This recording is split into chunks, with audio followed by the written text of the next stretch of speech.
All right. Yesterday, voters in Virginia delivered a shocking blow to Democrats and Joe Biden as Republican Glenn Youngkin won the race for governor. Yup, here to discuss this and so much more, what it means for the party. And is this indeed a red wave? Is GOP governor who won by 1 point, but now he's running for re-election again, Ron De.Santis. Governor, welcome back. What is your takeaway from what might be happening in New Jersey with a victory and what did happen in Virginia?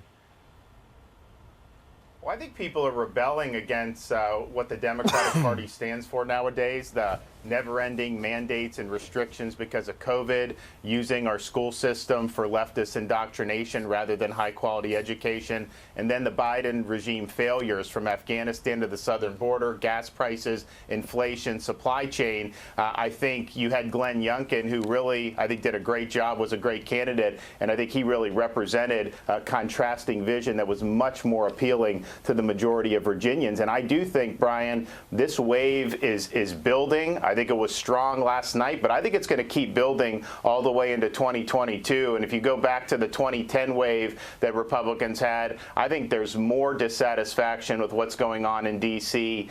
Today than there was at this time in that election cycle. And that is good news for Republicans, and that is bad news for Joe Biden and his regime. Governor, I know you have a precious little girl sitting next to you, and we want to bring her in. She's a second grader at one of the Palm Beach County schools, and she is facing disciplinary action, has been suspended for 36 days for not wearing a mask. She's been disciplined over 16 different times. Let's bring her in. Fiona, are you there? Yeah. Morning. Good morning, Fiona. So tell us about what's happening in your schools and why you've decided not to wear a mask. Right. I mean, for a second grader to stand up like this is pretty impressive. Right? And I'm not wearing. Go ahead. Go ahead. I'm not wearing a mask because you touch it and you have germs on your hand, and then you put it on your face and breathe in all the germs. That's right. So Governor, I remember in the summer you signed an executive order that mask wearing was optional in the public schools, but then the Palm Beach County schools said, you know what, you got to wear a mask. So, you know, kids like Fiona are caught in the middle. So we've had a lot of litigation since then. Fortunately, we're winning all these cases, Steve, and I'm going to have a legislative session come in, a special session, primarily to deal with protecting people's jobs against COVID vax requirements. But we're also going to address this issue of our Parents' Bill of Rights and making sure that we have strong teeth in it so that if you have a situation where Fiona's forced to do this, and that's not something her mother wants her to do, then the parent ultimately makes a decision. So we are going to strengthen that, and we're going to make sure that folks are able to go to school in the best possible way for them and for their learning experience. Right. Fiona, what do your friends say? What do your friends say about the masks? Do your friends like to wear them or not wear them? Well, they don't like to wear them, but they wear them at school. Yeah. Fiona, it sounds like you may have to repeat second grade because of the days off and the discipline. How do you feel about that, having to take this grade over again?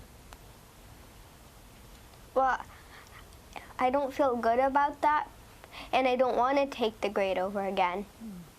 Because I've also been doing most of the work at home also. Mm-hmm.